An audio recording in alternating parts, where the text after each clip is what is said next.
Hi everybody and welcome to Scuba Diver magazine. I'm Mark, a British dive instructor, and I've been diving a good while now, so I have lots of tips and tricks to help you guys out. So in this series we're focusing on beginner skills that you don't necessarily get taught in your courses, but they're very important to actually know. In this video we're going to take a look at 5 things that you should and 5 things that you shouldn't do after a dive, because so much of your training is usually focused on what you should or shouldn't do on the dive itself. Don't touch that, don't put your head in there, stop doing that strange thing with your hands. But after a dive, there are actually a few things that you need to consider. If you're just starting out your scuba diving career, or even if you're just trying to get back into the scuba diving world, Scuba Diver magazine channel is the best place for you. So remember to click that like button and subscribe to the Scuba Diver magazine channel to see more diving videos just like this one. Anyway, let's dive into what you should and shouldn't do straight after a dive.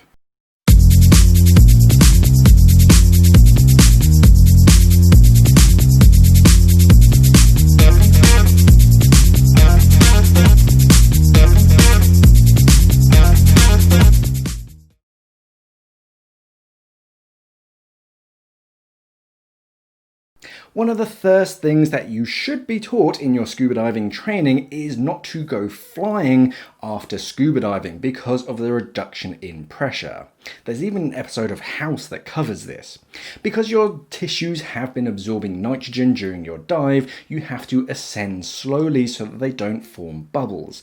But you're not magically safe once you hit the surface. If you hop in an aeroplane or even climb up a mountain, that drop in pressure can cause trouble. So if you're planning a trip that includes scuba diving, then don't book any ziplining tours, any mountain climbs, sightseeing tours, or flights the following day. Most diving trips leave the very last day completely blank so you can decompress a bit before hopping on the flight back home. For a single dive, give it 12 hours, multi-dive trips 18 hours, but ideally give it a good 24 hours to make sure that your tissues are completely cleared and you won't hurt yourself.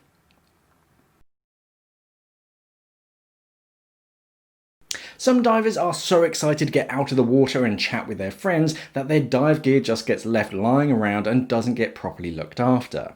If you have access to clean, fresh water, give all of your gear a good old rinse down to remove as much salt water and nasties as possible.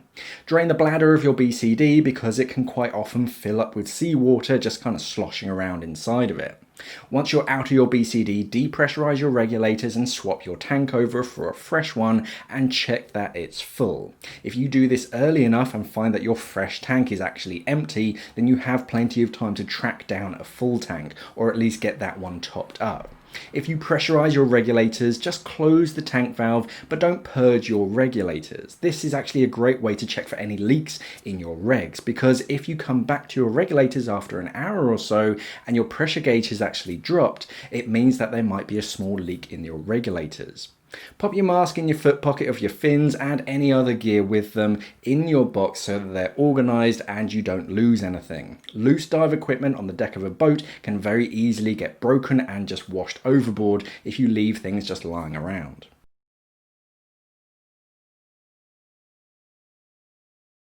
After a long or a cold dive, your first instinct is usually to hug a radiator or hop in a warm shower. This can actually be quite dangerous because quickly warming your body up after a dive is going to excite everything in your body and can actually speed up gases from leaving your tissues. Speeding up is bad. Studies have shown that rapid warmth increases your chances of decompression sickness. One study on Navy divers actually changed the water temperature at different parts of the dive and found that divers who warmed up during the later stages of the dive had much higher chances of decompression issues. The same goes for sunbathing, I'm afraid. You can work on your tan on your dive trip, don't worry. Just give it a few hours after a dive so that you don't warm up too fast.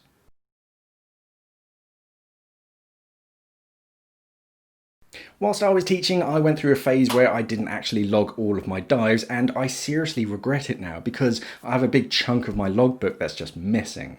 A lot of scuba divers just kind of skim over their logbook pages too and only fill in what they see as the important bits, like your maximum depth and your dive time. But the important things that you'll actually refer back to one day is all of the other bits. Write down the water temperature and what you were wearing.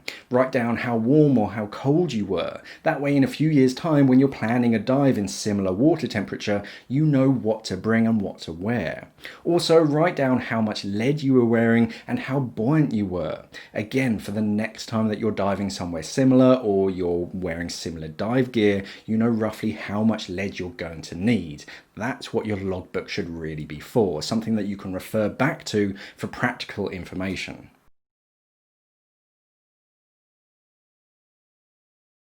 I know it sounds daft, but don't overexert yourself too much right after a dive. It's a great excuse to take it easy because, much like warming up too quickly, moving around and getting your heart rate up can actually increase your rate of decompression. You can sort your dive gear out, but don't go lugging a whole bunch of dive cylinders around. That's why we have dive masters. So once your dive gear is stowed away, just put your feet up, get your logbook out and spend some time off of your feet. Let your body do its thing so that it can decompress at a safe rate. Get yourself dry and out of any rain or any wind and try to maintain your body temperature. Don't get out of the water and just go for a hike or do something exciting. Just chill.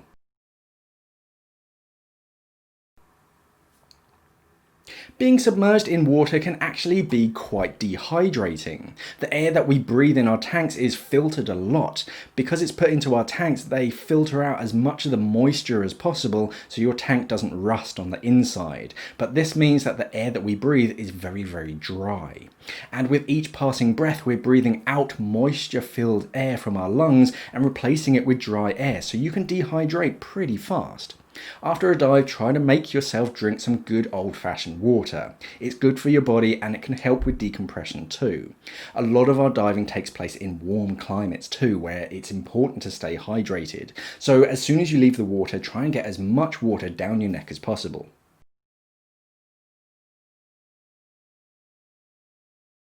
The jury is still kind of split on this one, but because of a lack of research in the area and the variety in the term massage, it's better to err on the side of caution in my opinion. Deep tissue massages in particular are warned against by dive doctors because they stimulate your deep tissues and can potentially release stored gases too quickly, which can form bubbles. Deep tissue massages can also cause tissue soreness, which can mask signs and symptoms of an actual DCS, as you might just write it off as, maybe they were a bit too rough with me, instead of, oh, maybe I should talk with someone and get help for this ache that I'm feeling. A really easy way to ruin your dive trip and potentially hurt yourself is not to dry your ears out after a dive. A lot of divers experience pain or itching in their ears after a dive, and they usually just put it down to microbes or something nasty in the water getting into their ears, but it's actually just the water itself. Water left inside of your ears can cause the ear lining to swell and create gaps for bacteria that normally live in your ears to reproduce. This is called swimmer's ear and can cause a lot of grief if you don't get it treated. But after a dive, do your best to dry your ears out without poking anything into them. Try and invest in some ear drops that are made to dry your ears out and kill any nasties. There are plenty available for both swimmers and scuba divers.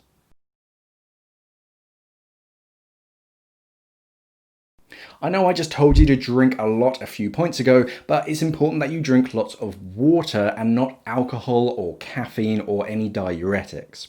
Alcohol and scuba diving do not go very well together, so after a dive, avoid reaching for the beer fridge and just have some water or some fruit juice. Coffee and a lot of fizzy drinks are diuretics, which means that they increase the urine production inside your body. So despite you drinking liquids, they're actually making your body expel more water. So it's a kind of 2 steps forwards, 1 step back kind of situation. You can have a soft drink or a coffee after a dive, but just be sure to hydrate properly beforehand or alongside so that you don't get too dehydrated after your dive.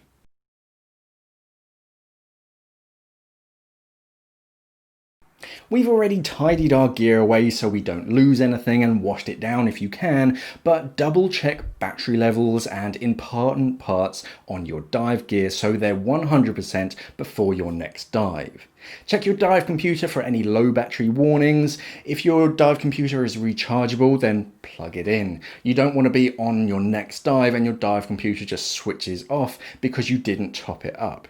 The same goes for your torch or your camera. If you're in any doubt that the batteries might not last the entire dive, then it's best to swap the batteries out or charge them up as soon as possible after your dive. Also be sure that they're actually turned off during your surface interval. Too many times I've come to get kitted up for the second dive and realised I've actually left my camera on during my surface interval and there's very little power left and of course no time to charge it up. Check your BCD and your regulators for any kind of wear and tear because small abrasion from the last dive could actually lead to a big problem on your next dive. So there were 5 things that you should do and 5 things that you really shouldn't do after a scuba dive. Hopefully none of them were too much of a shock to you, but they are things that you should be thinking about for your next dive trip. Remember that it's all about diving safely and reducing your chances of decompression sickness. And if you can, don't try to rush anything and push any limits. The times and the guidelines and your limits are all just that, just guidelines. They're not promises, so don't kind of push them and board your plane at 11 hours and 59 minutes. Try to err on the side of caution if you can. But what's your post-dive ritual? Do you go get a plate of chips and a bacon sandwich or a hot chocolate and Snickers bar? Let us know in the comments below and anything else you think that you should or shouldn't do after a dive. If you enjoyed this video and want to see more like it, then like and subscribe to the Scuba Diver magazine channel, and of course stay tuned for a little bit to click on one of these little videos that are about to pop up. Thank you for watching and of course, safe diving.